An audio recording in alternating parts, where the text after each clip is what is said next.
Welcome to Samba Samba. Enjoy the video. You begin by preparing the essentials. Plug in a fresh USB-C cable and unlock your phone so Android Auto can initialize.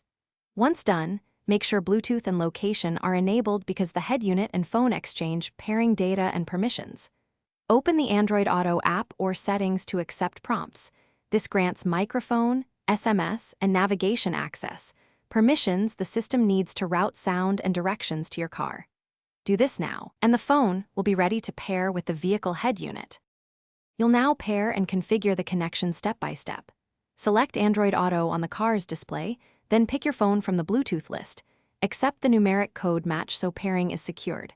Next, follow the on-screen prompts on both phone and car to authorize notifications, contacts, and media access because Android Auto needs these to show messages and control audio. Make sure to set default apps for maps and music so the experience is seamless.